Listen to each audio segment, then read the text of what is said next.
மரித்தோரிலிருந்து உயிரோடு எழுப்பின சாட்சியை நாம் வேத புத்தகத்திலே வாசித்திருக்கிறோம்.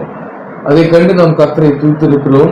ஆனால் இன்றைக்கு அப்படிப்பட்ட ஒரு மெய் சாட்சியை கர்த்தர் நம்முடைய நிலையத்திற்கு நமது நடுவில் கொண்டு வந்திருக்கிறார். அந்த அருமையான தம்பதியிடத்தில் நாம் பேசி அவர்கள் வாழ்க்கையில் கர்த்தர் என்ன செய்தார் என்பதை நாம் கேட்டு தெரிந்து கொண்டு கர்த்தரை நாம் அவர்களோடு இணைந்து மகிமைப்படுத்துவோம். எப்படி கர்த்தர் அவரை மரண தருவாயிலிருந்து உயிரோடு எழுப்பினார், மரண தருவாய் இல்ல, மரணத்திலிருந்து மரித்த அவரை எப்படி உயிரோடு எழுப்பினார், இன்றைக்கு இப்படி கர்த்தருடைய ஊழியத்தை செய்து கொண்டிருக்கிறீங்களா, அதை சொல்லுங்க. பயங்கரமான காரியம் நடந்துச்சு என் லைஃப்ல. 2017 பாத்தீங்கன்னா ஒரு 7 வருஷத்துக்கு முன்னாடி ஜனவரி 10ஆம் தேதி சர்ச்சில் இருக்க அந்த கிட்டாரை டெக்கரேஷன் பண்ணி மாட்ட போகும்போது ரைட் சைடில் கொஞ்சம் பெயின் வந்துச்சு. சின்ன வயசுலேருந்து வரும், அடிக்கடி ஸ்டோன் வரும். எனக்கு ட்ரிப்ஸ் எடுத்ததுன்னா அது சரியாயிடும். சரின்ட்டு ஃபுல்லாக பசங்களை விட்டு வந்தோன்னா வலி வந்துச்சு. அதுக்கப்புறம் சிஸ்டர் தான் என்ன பண்ணாங்க, 2 வீலரில் உட்கார வச்சு தரமணி கிட்ட இருக்க ஒரு சின்ன ஒரு கிளினிக் கொண்டு போகிறாங்க. அது ஃபேமிலி மூலமாக தெரிஞ்ச டாக்டரு. அவர் என்ன பண்ணுறாரு, பார்த்துட்டு ஸ்கேன் எதுவுமே எடுக்கல, உடனே ட்ரிப்ஸ் ஏற்றிடலான்ட்டு என்ன பண்ணுறாரு, ஒரு ட்ரிப்ஸ் ஏற்றி ஒரு இன்ஜெக்ஷன் போட்டு அமிச்சார். ஒரு 10 நிமிஷம் நல்லா இருந்தேன், யூரின்லாம் நல்லா போச்சு. 10 நிமிஷம் கழிச்சு பார்த்தீங்கன்னா ஒரே வாமிட்டிங் ஃபுல்லாகவே. நினைவு போது வருது, நினைவு போது வருது. ஃபுல்லாக அந்த டைட்டில் பார்க்குற ரோட்டில் இவங்க 2 வீலரில் கொண்டு வராங்க, முடியல என்னால். அதுக்கப்புறம் வீட்டுக்கு கொண்டு வராங்க. வீட்லேயும் எனக்கு என்ன ஆகுதுன்னா ஃபுல்லாகவே நினைவு போது நினைவு வருது. அப்போ தெரிஞ்சு போச்சு நம்ம இறக்குற மாதிரி ஒரு சூழ்நிலைக்கு நம்ம வந்துட்டோன்ட்டு. கண்ணெல்லாம் இருக ஆரம்பிச்சிச்சு. அதுக்கப்புறம் ஒய்ஃப் கிட்ட சொல்கிறேன், இது மாதிரி நான் எனக்கு ஏதோ ஆகுது, சாகிற மாதிரி நிலமை வரா மாதிரி இது எனக்கு அப்படின்னு என்ன பண்ணுறேன், நான் என்னோட கிச்சனில் கீழே விழுந்துடுறேன். உடனே இவங்க என்ன பண்ணுறாங்க, திருப்பி அதே டாக்டருக்கு ஃபோன் பண்ணுறாங்க. ஃபோன் பண்ணிட்டு இதுமாரி ஒன்றும் பிரச்சனை இல்லை, நீங்கள் கொண்டு வாங்கன்றாங்க. கொண்டு வந்தோன்னா பக்கத்தில் பல்ஸ் அதான் யூரினே வரல சுத்தமாக. இங்கே பக்கத்தில் இருக்க மந்தவில் இருக்க கிளினிக் கொண்டு போகிறாங்க. அவங்க என்ன பண்ணுறாங்கன்னா, பல்ஸ் 0ல் இருக்குது, நீங்கள் உடனே ஐசியூவில் தான் அட்மிட் பண்ணணும். ஒரு நாளைக்கு பார்த்தீங்கன்னா 25,000 ஆகும், 25,000. எங்ககிட்ட பார்த்தீங்கன்னா அப்போ ஒரு 2,000 தான் இருந்துச்சு காசு. அப்புறம் இவங்க திருப்பி அந்த டாக்டருக்கு ஃபோன் பண்ணுறாங்க. அவங்க சும்மா சொல்லுவாங்க, நீங்கள் என்ன பண்ணுறீங்க, என்னோட ஹாஸ்பிட்டல் கொண்டு வாங்கன்ட்டு. அவரோட ஹாஸ்பிட்டல் ஒன்று இருக்குது கொட்டிவாக்கத்தில், SS ஹாஸ்பிட்டல்ட்டு. அங்கே கொண்டு போகிறாங்க. கொண்டு போனால் அவங்க என்ன பண்ணுறாங்கன்னா ஃபுல்லாகவே ட்ரிப்ஸ் ஏற்றுறாங்க. ஃபுல்லாகவே அவுட்புட்டே வரல. போனோன்னா யூரின் பேக் எடுத்து இன்சர்ட் பண்ணிடுறேன். அப்பயே சொல்கிறேன், டாக்டர் எனக்கு எதுக்கு யூரின் பேக் வைக்கிறீங்கன்ட்டு. இல்லை உனக்கு யூரின் வரலன்ட்டு என்ன பண்ணுறாங்க, இன்சர்ட் பண்ணிடுறாங்க. யூரின் பேக் இன்சர்ட் பண்ணிட்டு எடுத்துன்னு போயிட்டு பெட்டில் படுக்க வச்சுட்டு ஃபுல்லாகவே ட்ரிப்ஸ் ஏறுது. ஞாபகம் போகுது, ஞாபகம் வருது. அதுக்கப்புறம் என்ன ஆச்சுன்னா சிஸ்டர் தான் சொல்லுவாங்க. நான் அதுக்கப்புறம் தான் எனக்கு வந்துச்சு ரிட்டன் ஞாபகம் போயிடுச்சு. ஒரு பாயிண்ட்ல சொல்லுங்க சிஸ்டர். ஆமா, அவங்க 10ஆம் தேதி 11 அப்படியே போயிடுச்சுங்க. 12ஆம் தேதி ஆயிடுச்சு. இல்ல, நல்லா இருந்தவர், குடும்பத்தை காப்பாத்திட்டு இருந்தவர். எனக்கு யோசிச்சு பாருங்க அந்த அதிர்ச்சி. 2 ஆம்பளை பசங்க இல்லையா, 2ம் ஸ்கூல் படிச்சுட்டு இருந்தாங்களா.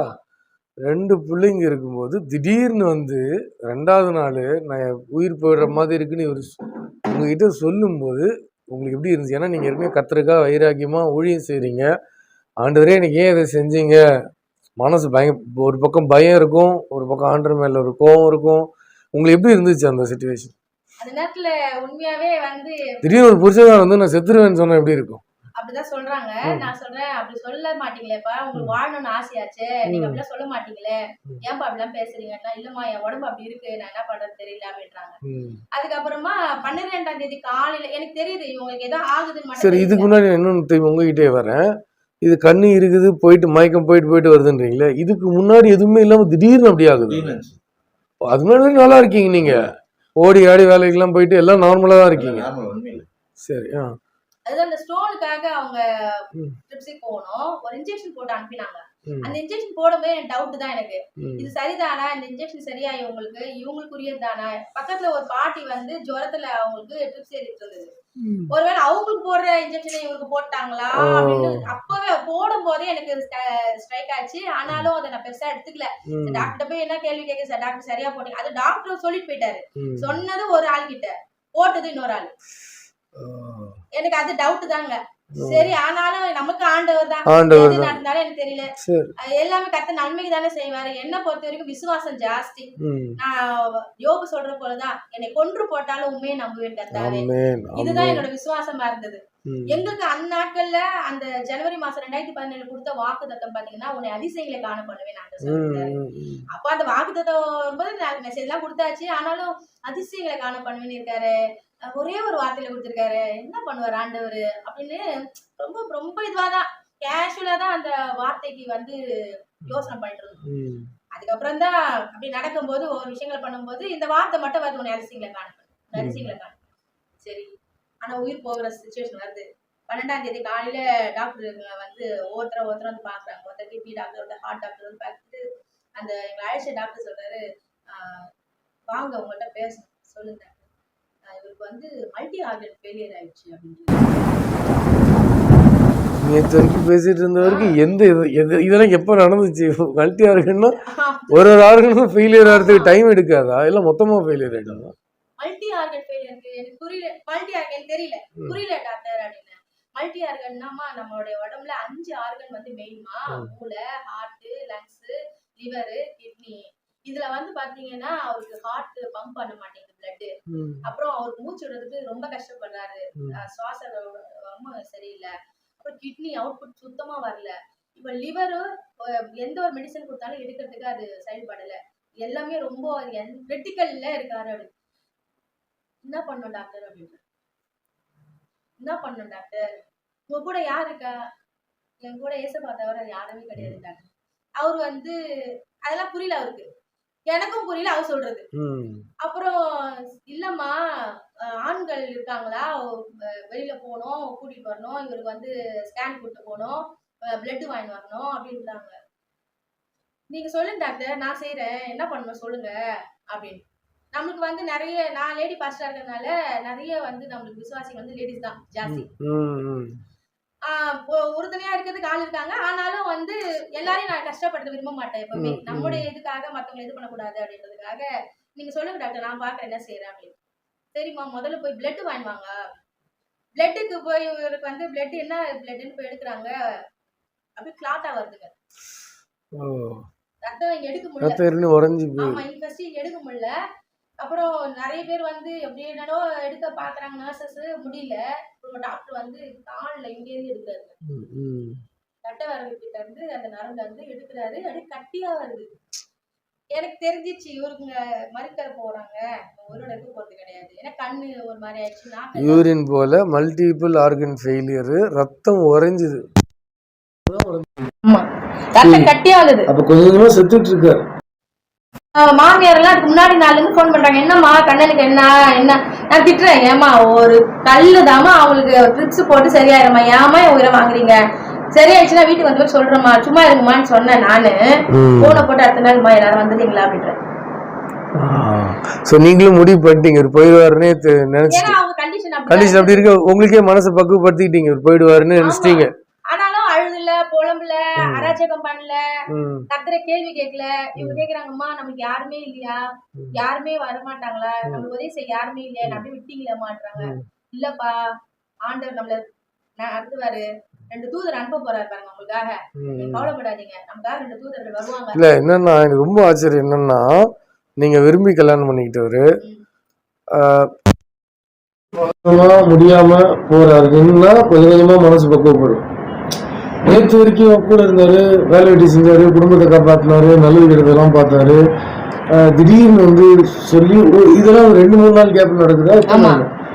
2-3 நாள்ல இப்ப கணவர் போயிடுவாருன்னு ஒரு மனநிலை வரும்போது, இப்போ 2 குழந்தைங்களுக்கு தாய், ஒரு பயம் என்ன இருக்கும், இந்த பிள்ளைங்களை எப்படி வளர்க்க போறேன்.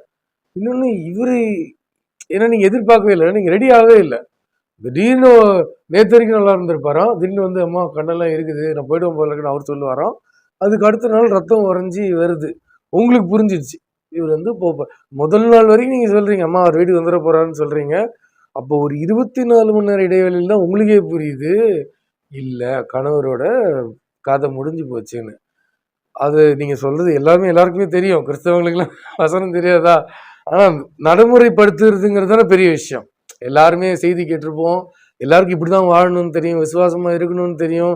செய்தி கேட்கும்போது எல்லாரும் ஆமேன்னு தான் சொல்ல போறாங்க, யாரும் நோ சொல்ல போறது இல்லை. ஆனா வாழ்க்கைன்னு வரும்போது ரொம்ப பெரிய விஷயம். கர்த்தர் வந்து ஏதோ நன்மைதான் செய்யறாருன்னு தோணுச்சா, இல்ல இது செஞ்சாலும் நன்மைன்னு தோணுச்சா? பிளாங்கா இருந்தது. பிளாங்கா இருந்தீங்க, யோசிக்கல, எதுவுமே யோசிக்கல. அடுத்த கட்டம் என்ன, நெக்ஸ்ட் என்ன பண்ண போறோம், இந்த குழந்தைங்க வச்சு நான் என்ன செய்வேன், இவங்களுக்கு என்ன ஆகும் அதெல்லாம் நான் யோசிக்கவே இல்லை. நான் அதுல அடுத்தது நான் என்ன பண்ணணும் டாக்டர் சொல்லுங்க. அதனாலதான் பயப்படாம இருந்தீங்க. ஆமா, யோசிச்சிருந்தீங்கன்னா பயம் வந்துடும். கண்டிப்பா யோசிச்சிருந்தாலும் இன்னொன்னு இந்த உலக அறிவு எனக்கு இருந்திருந்தாலும் கண்டிப்பா நான் ஃபெயிலியர் ஆயிருப்பேன். அது வரைக்கும் கர்த்தருக்கு நான் நன்றி சொல்றேன். இந்த உலக அறிவு எனக்கு கிடையாது. கர்த்தருடைய அறிவு இருந்ததுனால நிதானிக்க இருந்தது, பொறுமையா இருந்தது. கர்த்தர் கரத்திலே கொடுத்துடலாம். எனக்கு தெரியல, ஒரே ஒரு தீர்மானம் இருந்தது, ஆண்டவரே எது செய்தாலும் உங்க சித்த ஆண்டவரே, நீங்க எது வேணாலும் என் நன்மைக்கு தான் செய்வீங்க, அதனால உங்க கையில நான் அதை கொடுக்குறேன். எனக்கு தெரியல உங்கள்ட்ட என்ன கேட்கறதுன்னு எனக்கு தெரியல. என்னோட விசுவாசிங்க வந்து கேட்கறாங்க, பாஸ்டர் நீங்க ஜெபம் பண்ணுங்க, நீங்க கேளுங்க, நீங்க கேட்ட ஆண்டவர் கொடுப்பாரு, எங்களுக்காக இவ்வளவு எல்லாம் பண்ணிருக்கீங்களே நீங்க கேளுங்க. நான் அப்ப உங்கள்ட்ட என்ன கேட்கணும் எனக்கு தெரியலையே. உங்களுக்கே என் மேல இவ்வளவு அக்கறை இருக்கும்னா அவருக்காக ஊழியம் செய்யறவ, அவருடைய பிரியமானவ, எனக்காக செய்ய மாட்டாரா? அவர் என்ன வேணாலும் செய்யட்டும். உண்மை, இததான் நான் வந்து சொன்னது அந்த இடங்கள்ல. ஒரு நாள் கூட என்னோட கண்ணீரை வந்து உங்க முன்னாடி நான் காட்டவே இல்லை அந்த சிச்சுவேஷன்ல. ஒண்ணும் இல்லப்பா, பாத்துக்கலாம்ப்பா, இருங்கப்பா, ஏதாவது கண்டிப்பா நடக்கும்பா அப்படி இப்படின்ட்டு அவங்கள்ட்ட அதான் பேசுறேன். பிள்ளைங்களை விட்டுட்டு நான் வந்து பசங்க ஸ்கூலுக்கு போவேன்னு சொல்லிட்டு இவங்க கண்டிஷன் காலையில் விடிய காலையில் நம்ம தெரிஞ்சதுனால இல்ல எல்லாரும் வந்துருங்க, ஸ்கூல் லீவ் போட்டு வந்துட்டாங்க. வந்துட்டு இவங்களுக்கு பிடிச்ச ஒரு பாட்டு இருக்குதுங்க, என்னை வாழ வைக்கும் அன்பு தெய்வமே, என்னை தாண்டி நடத்தும் அன்பு இயேசுவேன்னு சொல்லிட்டு எங்க சின்ன பையனை பாட சொல்லி இவங்க கேட்டுட்டு இருக்காங்க. அந்த நேரத்துல நான் தரமணியில போய் பிளட் வாங்க போயிருக்கேன். ஓ நெகட்டிவ் உங்களுக்கு பிளட் ஏத்தணும் அப்படின்ற மாதிரி. அங்க என்ன ட்ரீட்மெண்ட் எடுக்கிறாங்கன்னு நமக்கு தெரியல, என்ன கொடுக்குறாங்கன்னு தெரியல. அதெல்லாம் நான் யோசிக்கவும் இல்லை. நல்லதா போச்சு. அந்த உலக படிப்பு, உலக ஞானம் எனக்கு இல்லாததுனால சரி பிளட் வாங்க சொல்லிட்டாங்க. நம்ம போயிட்டோம். பிள்ளைங்க ஃபோன் பண்ணி சீக்கிரம் வாங்க வாங்கன்னு கூப்பிடுறாங்க. அப்புறம் அந்த டாக்டரே ஃபோன் பண்ணுறாரு, அம்மா நாங்கள் வந்து இவரை வந்து இந்த இடத்துலேருந்து நாங்கள் ஷிஃப்ட் பண்ணுறோம், இன்னொரு ஹாஸ்பிட்டலுக்கு கொண்டு போகிறோம், பிஎம் ஹாஸ்பிட்டல் அடையாரில் அப்படின்ட்டு. சரிங்க டாக்டர் அப்படின்ற. அதையும் ஒன்றுமே இது பண்ணல. நான் கடகடன்னு வர்றதுக்குள்ள ட்ரெஸ், உடம்புல ஒரு ட்ரெஸ் இல்லை இவங்களுக்கு. ஒரு குழந்தைக்கு பேம்பர்ஸ் போட்டு வச்சுருப்பாங்க பாருங்க, அந்த மாதிரி இருக்காங்க. அப்படி தூக்கு அப்படின்றாங்க. ஏன்னா அங்கே மறிச்சிட்டா அவங்களுக்கு அது எதாவது இதுவாகுமோ அப்படின்ற மாதிரி இவர் இங்கேருந்து தூக்கி போய் வேற ஹாஸ்பிட்டலில் போட்டுடலாம் அப்படின்றதுல ரொம்ப துரிதமாக தெரிஞ்சிச்சு. ஆமாம் ஆமாம் ஆமாம். அப்போ கடகடான்னு அந்த ஸ்ட்ரெச்சரில் தூக்கி எடுத்துட்டு ஒரு சின்ன ஆம்புலன்ஸு அந்த ஆம்னியில் அனுப்புகிறாங்க. நான் ஏறி உட்காந்துட்டு அந்த பிளட்டையும் பக்கெட்டில் வச்சு எடுத்துன்னு போகிறேன். அப்படியே கையோட எடுத்துன்னு போனோன்னா அங்கே இப்போ பிஎம்மில் வந்து முதல்ல 25,000 ரூபாய் கட்டுங்க அப்படின்னாங்க. காசையில் முதல்ல. ஆனால் கர்த்தர் கிருபையில் எல்லா இடத்துலையுமே ஆண்டவர் எனக்கு வழி நடத்திட்டு வந்தாருங்க. அப்போது என்ன பண்ணுறதுன்னு தெரியும்போது என்னோடய விசுவாசி ஒருத்தவங்க சங்கீதா அப்படின்னு சொல்லிட்டு அவங்கள ஒன்றும் நீங்கள் இது பண்ணாதீங்க, நீங்கள் போய் பிரதரை பாருங்கள் நான் பண்ணுறேன் அப்படின்னு சொல்லிட்டு அவங்க போய் டக்குன்னு ஜுவல்ஸ் எல்லாம் வச்சுட்டு காசு எடுத்துட்டு வந்து கட்டிட்டாங்க. அதுக்கப்புறம் ட்ரீட்மெண்ட் ஒன்று ஒன்றா அது பண்ணுறாங்க. டாக்டர் கூப்பிட்டு என்கிட்ட பேசுகிறாங்க, இவர் எவ்வளோ குடிப்பாரா? சரி, எவ்வளோ சிகரெட் பிடிப்பார், ஒரு நாளைக்கு எவ்வளோ சிகரெட் பிடிப்பார்? டாக்டர் நான் ஊழியம் செய்கிறேன், நான் பாஸ்டர், அவங்களுக்கு எந்த கெட்ட பழக்கமும் கிடையாது. ஏன் இப்படிலாம் கேட்குறீங்கன்னா, ஒரு குடிகாரனுக்கு வர வேண்டிய வியாதி தாமா வந்துக்குது அவருக்கு அப்படின்றாங்க. புரியல டாக்டர்னா, கிட்னி ஃபெயிலியர் ஆயிடுச்சுமா, லங்ஸ் எல்லாம் போயிடுச்சு, முடிஞ்சிடுச்சு, ஹார்ட்டில் வந்து பம்ப் பிளட்டு பம்ப் வரமாட்டேங்குது, அது என்ன சொல்றது, மருந்து கொடுக்கலான்னு பார்த்தாக்கா லிவரும் வந்து எல்லாம் டேமேஜ் ஆகிட்டே இருக்குது. லிவர், லங்ஸ், ஹார்ட், கிட்னி, இது மேலே ஆர்கன்ஸே இல்லையே உயிர். அதுதான் அப்படின்னு. அப்புறம் சரி சைனை போடுங்க அப்படின்றாங்க. சைன் எதுக்கு அப்படின்னா, ஆமாம் போட்டுருங்க, இப்போவே போடணுமா அப்படின்றேன். உங்களுக்கு இன்னும் புரியல, அது இறுதி ஸ்டேஜ் வந்துருச்சுன்றது இன்னும். ஆமாம், அது சைன் என்னும்போது தெரியுது எனக்கு, இப்போவே போடணுமா அது அப்படின்றேன். நான் செத்த பேருக்கு தானே சைனை வாங்கி கொடுப்பீங்க, இப்போவே போட்டுடணுமா அப்படின்ற மனசில் நினச்சிட்டு கேட்குறேன். ஆமாங்க அதெல்லாம் ஃபார்மாலிட்டிஸ் இல்லையா, போட்டுருங்க அப்படின்றாங்க. சரி கொடுங்க போடுறேன் அப்படின்னு போட்டாச்சு. அதுக்கப்புறம் மேலே போய் டாக்டர் கூப்பிட்றாங்கன்னு மேலே போனாக்கா ரொம்ப சிவியராக போயிட்டு இருக்குது இவங்களுக்கு. அவங்களை சுற்றி ஃபுல்லாக ஒயருங்க போயிடுது, ட்ரிப்ஸ் ஏறுதுங்க. அந்த அந்த ஐசியூவே ஒரு மாதிரியாக இருந்தது. அப்புறம் என்ன பார்த்த உடனே இவங்க என்ன பண்ணுறாங்க, எல்லாத்தையும் பிடிங்கி எடுக்கிறாங்க. அம்மா வாமா, என்னை இங்கே சாக அடிச்சிடுவாங்கம்மா, நான் இங்கே இருந்தாக்கா, இங்கேருந்து என்னை கூட்டிகிட்டு போயிடுமா, வாமா வீட்டுக்கு போகலாம் அப்படின்றாங்க. ஐயோ என்னப்பா நீங்கள் இப்படிலாம் பண்ணுறீங்க, இவங்கள்ட்ட என்னன்னு சொல்ல முடியும், ஒன்றுமே சொல்ல முடியாதுல்ல. வா என்னை வேறு ஹாஸ்பிட்டல் கூட்டு போயிங்க, என்ன சாக அடிச்சிருவாங்கன்றாங்க அவங்க. உங்களை கொண்டு போய் நான் வீட்டில் என்னப்பா பண்ண முடியும், நீங்கள் அப்படிலாம் பண்ணாதீங்க அப்படின்னு. என்னை பார்த்தா வேறு மாதிரி ஆகுறாங்க.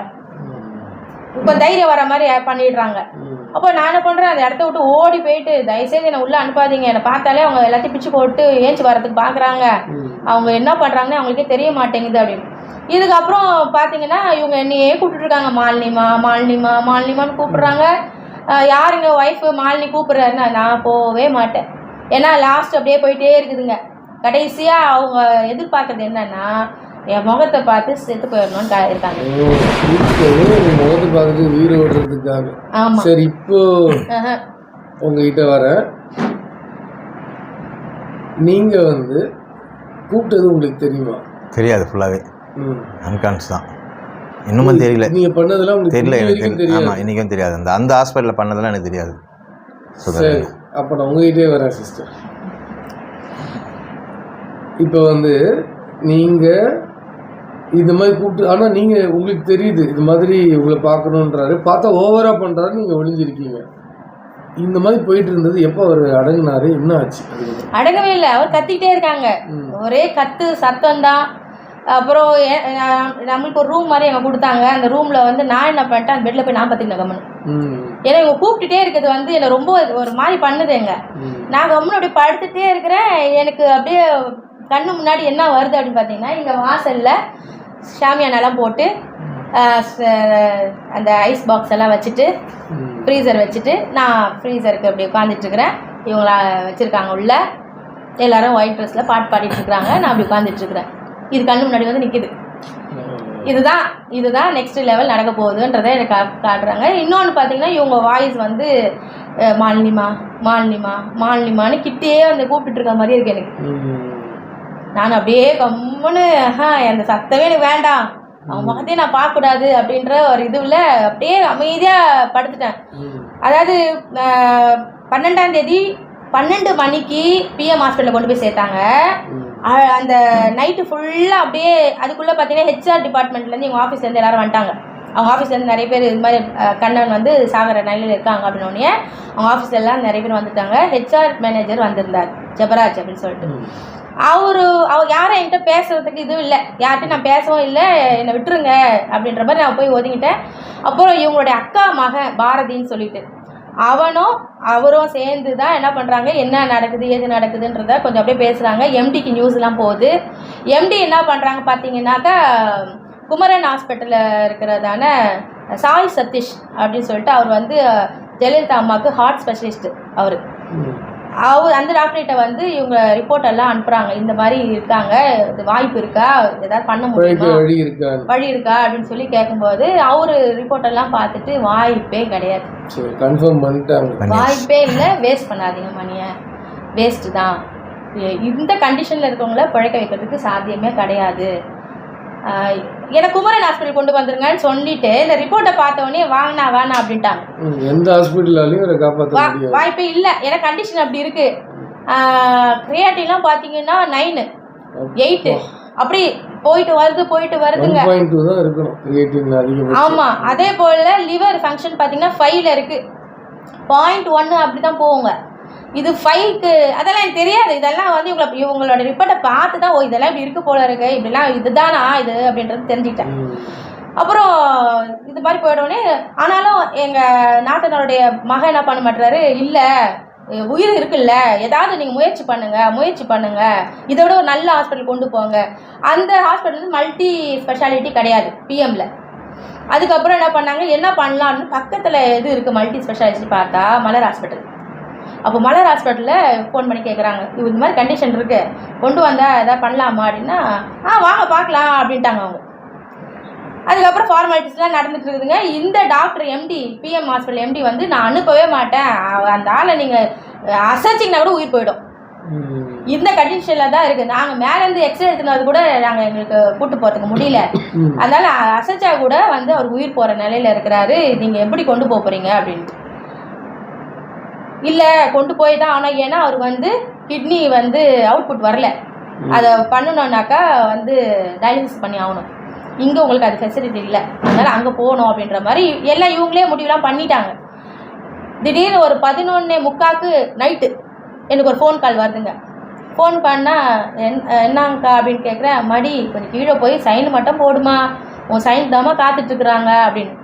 அது வரைக்கும் இவங்க சுற்றி என்ன பண்ணிட்டு இருந்தாங்க, மலர் ஹாஸ்பிட்டலுக்கு யார் ஃபோன் பண்ணா, யார் நடத்தினா, யார் வந்து பேசுனா, குமரன் ஹாஸ்பிட்டலுக்கு எப்படி இந்த விஷயங்கள் போச்சு, சாய் சதீஷ் என்ன ரிப்போர்ட் கொடுத்தாரு, இதெல்லாம் எனக்கு தெரியாது. நான் தான் கவனம் படுத்துட்டேன், எனக்கு எதுவுமே வேணாம் அப்படின்றது. சரிங்கக்கான்னு சொல்லிட்டு இறங்கி கீழே போய் எங்கே கூப்பிட்டு போகிறீங்க அப்படின்னு கேட்குறேன்.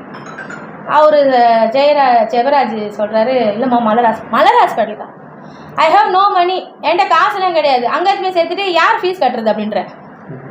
இல்லை நீங்கள் முதல்ல சைனை போடுங்க, அப்புறமா பார்த்துக்கலாம் அப்படின்னு. சரி சைனை போட்டாச்சு, அங்கே டிஸ்சார்ஜ் ஃபார்ம். இப்போ மலர் ஹாஸ்பிட்டல்லேருந்து எடுக்க இவங்களை கூப்பிட்டு போகிறதுக்கு வந்தாங்க பார்த்தீங்களா ஆம்புலன்ஸு, அவங்க இந்த கண்டிஷனை பார்த்து வாய்ப்பே கிடையாது, எங்களால் கூட்டிகிட்டு போக முடியாதுன்ட்டாங்க அவங்க. ஆம்புலன்ஸில் வந்தவங்களே. ஆமாம், அவரு எல்லாரும் சண்டை போடுறாங்க, நீங்கள் தானே வந்து கூட்டிகிட்டு போகிறேன்னு சொன்னீங்க, நாங்கள் இங்கேயும் டிஸ்சார்ஜ் பண்ணிட்டோம், நீங்கள் கூட்டிகிட்டு போய் ட்ரீட்மெண்ட் முடியும்னு சொன்னீங்களே, அதனால இந்த கண்டிஷன் இருக்காங்க தானே நாங்கள் சொன்னோம் நாங்கள், ஆனால் இப்போ வந்து இப்படி எடுக்க மாட்டேன்றீங்களே அப்படின்னோடனே, இல்லைங்க நாங்கள் ஏதோ கொஞ்சம் நஞ்சமாவது இருக்கோன்னு பார்த்தேன், இது வாய்ப்பே இல்லை, போகிற வழியில இறந்துட்டாங்கன்னா எனக்கு நாங்கள் எதுவுமே பண்ண முடியாது, வேணா ஓன் ரிஸ்கில் வேணா இது பண்ணுறீங்கன்னு கேட்குறாங்க எங்களை. ஓகே ஓன் ரிஸ்க்லேயே நாங்கள் வந்து இது பண்ணுறோம், நீங்கள் தைரியமாக கூட்டிகிட்டு போங்க எடுங்க அப்படின்றாங்க. அதுக்கப்புறமா அங்கேருந்து அவங்க வந்து கொஞ்சம் எடுக்கும்போது பல்ஸ் கொஞ்சம் வந்துடுங்க. அப்போது ஒரு மிராக்கல் தான் சொல்லுவாங்க. அப்போ டாக்டர் பல்ஸ் கொஞ்சம் வந்திருக்கு அப்படின்னு அவங்க பேசுகிற சத்தம் கேட்குதுங்க. அதுக்கப்புறம் ஆம்புலன்ஸ் ஏறிங்கன்னா நான் ஏற மாட்டேன், யார் வேணா ஆம்புலன்ஸ் ஏறி போங்க, நான் வர மாட்டேன், நான் பின்னாடி வர போங்க அப்படின்ட்டு 2 வீலரில் நான் போகிறேன். ஏன்னா அதுதான் எனக்கு தெரியுது இவங்க என்ன பண்ண போகிறாங்க, கடைசியாக நான் முகத்தை பார்க்கணும், என்ன மட்டும் ஞாபகம் இருக்குது, மற்ற எதுவுமே ஞாபகம் இல்லை அவங்களுக்கு. ஞாபகம் இல்லை, சப்கான்ஷியஸ் மைண்டில் உங்களுக்கு ஞாபகம் இருக்குது, மனைவி ஞாபகம் இருக்குது, கூப்பிட்டுக்கிட்டே இருக்காரு, கத்திக்கிட்டே இருக்காரு. அப்புறம் மலர் ஹாஸ்பிட்டலில் போனோடனே மலர் ஹாஸ்பிட்டலில் சொல்கிறாங்க நீங்கள் 0ல் கொண்டு வந்திருக்கீங்க அப்படின்னு. முடிஞ்ச கதை. ஆமாம் 0ல் கொண்டு வந்திருக்கீங்க, வாய்ப்பே கிடையாது, விடியகாலில் கூட என்ன வேணாலும் நடக்கலாம், நாங்கள் முயற்சி பண்ணுறோம், சொல்கிறதுக்கு இல்லை, வெண்டிலேட்டர் வைக்கும்போது கூட உயிர் போயிடும். வெண்டிலேட்டரே வச்சுட்டாங்க. ஆமாம் சொல்கிறாங்க வைக்கணும், வச்சாதான் அவரோட உயிர் வாழ முடியும், மூச்சு இல்லை, வைக்கும்போது கூட வந்துடுச்சு. ஆமாம் வைக்கும்போது கூட உயிர் போயிடும் அப்படின்றாங்க. அப்புறம் கூப்பிட்டு வந்து அந்த டாக்டர் வந்து பேசுகிறாரு, இவருக்கு வந்து என்ன பிரச்சனைனாமா அப்படின்ட்டு அப்படியே மெதுவாக எடுக்கிறேன். சொன்னால் மல்டி ஆர்கன் ஃபெயிலியரா டாக்டர் அப்படின்ற. எப்படிம்மா இவ்வளோ கரெக்டாக சொல்கிறீங்க, நான் எப்படி உங்கள்கிட்ட சொல்கிறதுன்னு நான் ரொம்ப தயங்கிட்டு இருந்தேன், இவ்வளோ ஈஸியாக சொல்கிறீங்கம்மா. இது தானே டாக்டர் எல்லாம் சொல்லிருக்காங்க, நாங்கள் அங்கேருந்து வந்த ஹாஸ்பிட்டலில் இதான் சொன்னாங்க, நீங்களும் அதானே சொல்ல போகிறீங்க. ஆமாம்மா உண்மை அதுதான், இப்போ வந்து அவருக்கு மூளை மட்டும்தாம்மா கொஞ்சம் இருக்குது, அது கூட இப்போ போயிடும், உங்களை மட்டும் தான் ஞாபகம் இருக்குது அவருக்கு, அதுவும் இப்போ கொஞ்சம் போயிடும், அது போயிடுச்சுன்னா முடிஞ்சிடுச்சு அவருக்கு, அவள் தான் அப்படின்றாங்க. வெண்டிலேட்டர் வைக்கிறோம், பார்க்கலாம், வாய்ப்பு இல்லை, நீங்கள் சொல்லுங்கள் யாருக்கெல்லாம் கூப்பிடணுமோ சொல்லிவிடுங்க அப்படின்ற மாதிரி தான் வந்து அவங்க பேச்சு இருந்தது. அதுதான் ஒரு பெர்சன்டேஜ் கூட ஹோப் கொடுக்கல, இல்லை 0 தான் சொன்னாங்க. 0 கரெக்ட், பிழைப்பதற்கான வாய்ப்பே கிடையாது. ஆமாம், இவரை பார்த்தா அப்படி சொல்லுவாங்களா? அவர் வந்து என்னை வரவேற்று கூப்பிட்டு வந்து உட்கார வச்சு சேர் தூக்கிட்டு வந்து போட்டுக்கிட்டு கைகள் நல்லா இருக்குது, ஒரு ஊனமானவன் மாதிரிலாம் இல்லை, சில பேர் குத்துயிர் கொலையுமா பொழைச்சி உயிரோடு இருக்கிற மாதிரிலாம் இல்லை, வாங்க பிரதர் வெயிட் சொல்லி சிரிச்சிலே கூப்பிட்டு வர்ற மாதிரி. கர்த்தர் எப்படி எங்கள் முன்னாடி இவரை பற்றி தான் பேசுகிறோமான்னு இருக்கு எனக்கு. உங்களை பற்றி தான் பேசுகிறாங்க, உங்களுக்கு தான் 0வா பாருங்க. சொல்லுங்க. லாஸ்ட்டாக இவங்க அந்த மூளையும் போக போகுதுன்னு சொன்னாங்க இல்லையா, பேச்செல்லாம் போயிடுச்சு, முடிஞ்சிடுச்சுங்க, பேச்செல்லாம் போயிடுச்சு. ஆமாம் பேச்செல்லாம் போயிடுச்சு. ஆக்ஷனில் சொல்கிறாங்க மனைவியை பார்க்கணும், அது ஞாபகம் வந்துச்சு. கொஞ்சம் மூளை மட்டும் வேலை செய்யுது, மூளையில் இவங்க தான் வந்து உட்காந்துருக்குறாங்க, வேறு எதுவும் இல்லை. முதல்ல வாயும் மூளை வேலை செஞ்சது, பேப்பரில் தான் எழுதி காட்டுறேன் ஒய்ஃப்ன்ட்டு. அது லெஃப்டில் எழுதி ஒய்ஃபு அப்படின்னா ஒய்ஃபு கூப்பிடுங்கன்னொடனே அப்படியே கொஞ்சம் ஒரு மாதிரி ஆகுது எனக்கு, ஐயோ உள்ளே போகணுமா, நான் இங்கே இருந்துடுறேனே அப்படின்ற மாதிரி. இல்லைம்மா நீ தான் போய் ஆகணும், நீ வா, உன்னை தான் கூப்பிட்றாங்கன்னொடனே உண்மையாக சொல்கிறேன், அந்த ஐசியூ வந்து ஒரு பாதாளம், யாருமே விரும்புகிற இடம் அது கிடையவே கிடையாது. ஒரு நிமிஷம் கூட அந்த இடத்துல இருக்கணும்னு நான் விரும்பவே இல்லை. என்னடா வீட்டுக்காரர் தான் இருக்காங்க, அவங்க கூட நம்ம இருக்கணுமே, அதெல்லாம் எனக்கு தோணவே இல்லை. அது உள்ளேருந்து வெளில ஓடியாந்துடணும், எனக்கு வேணாம் அந்த இடம் அப்படின்ற மாதிரி தான் உள்ளே போகிறேன். பார்க்கறதுக்கு ஒரு மாதிரி இருக்குது, அந்த இடமே பயங்கரமாக இருக்குது. போய் இப்படி படுத்துட்ருக்குறாங்க, நான் இப்படி தான் நின்று பேசுகிறேன், அவங்க முகத்தை நான் பார்க்கவே இல்லை. மறுபடியும் என் முகத்தை காட்டக்கூடாதுன்றது தான் எனக்கு தெரியும். எனக்கு இவங்க என்ன செய்யணும்னு விரும்புகிறாங்கன்னு எனக்கு தெரியுது. ஆனாலும் இவங்க லாஸ்ட்டு அந்த வேர்டு சொல்கிறாங்க, எப்படின்னா பேச முடியல, 2 பிள்ளைங்கள பார்த்துக்கோ, ஊழியம் செய்ய ம். நான் போறேன். இது 3 புரியுது. ஆனா நான் சொல்றேன், நீங்க என்ன சொல்றீங்க எனக்கு புரியலப்பா, நீங்க இல்லாம என்னால இருக்க முடியாது, நான் வெளில வெயிட் பண்றேன், சீக்கிரமா வந்துருங்கப்பா அப்படின்னு ஓடுறேன். ம். முகத்தை கூட பார்க்கல, ஓடுறேன். ஓடிட்டு பாதி தூரம் நின்றுட்டு திரும்பி அப்பதான் பார்க்குறேன், பா என்ன கூப்பிடாதீங்கப்பா, என்னால் உங்களுக்கு ஒன்றுமே செய்ய முடியாது, ஏசப்பாவை கூப்பிடுங்கப்பா. இந்த ஒரு வார்த்தை, ஆமென். என்னால் உங்களுக்கு ஒன்றுமே பண்ண முடியாது, நீங்கள் ஏசப்பாவை கூப்பிடுங்கப்பா, அவர் தான்ப்பா நமக்கு எல்லாமே செய்ய முடியும், அவர் கூப்பிடுங்கப்பா அப்படின்னு சொல்லிட்டு ஓடிட்டேன். அப்பயும் ம். இதுதான் நான் சொல்லிட்டு ஓடின விஷயங்கள். அதுக்கப்புறம் அவங்களுக்கு ஏதாவது நினைவு வருதான்னு கேட்போம்.